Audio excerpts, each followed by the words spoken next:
11de Kersmark het Woensdag begin en is hierdjaar iets besonders. Daar's baie nuwe dinge, werklik iets vir elkeen.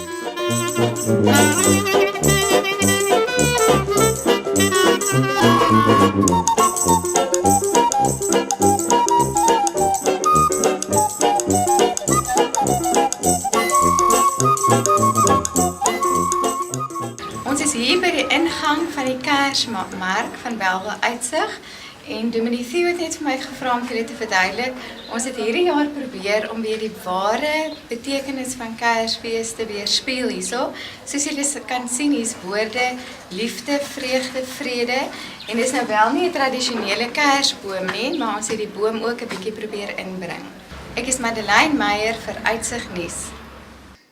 Theo het in my oor gefluister dat Woensdag die beste dag nog ooit in die geskiedenis van Uitsig Kersmark was. Maar kom kyk self.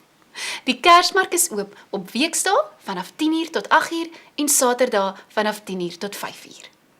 Op Sondag 4 Desember om 9:00 die oggend is dit ons Kerssangdiens 2011. Soos ons reeds genoem het, gaan dit baie mooi en lekker wees. Sien jou daar. Uitsig gemeente wil graag die kerkauditorium beter benut.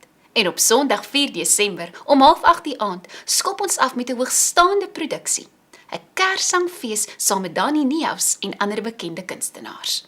Kaartjies kos R50 per volwassene en R30 per kind en is daagliks by die Kersmark kassiere beskikbaar of by die kerkkantoor. Hierdie is so 'n lekker tyd van die jaar, met mooi dinge en opgewondenheid net waar jy kyk. Maar dis ook silly season wat verpligtinge aanbetref. En baie van ons voel soms vasgedruk met nêrens omheen te vlug nie. Onthou, jy is wat jy dink. So vra die Here. Deursoek my, o God, en ken my hart. Toets my onrustige gemoed. Kyk of daar enige gebrek in my is en lei my op die ewige pad. Mooi bly.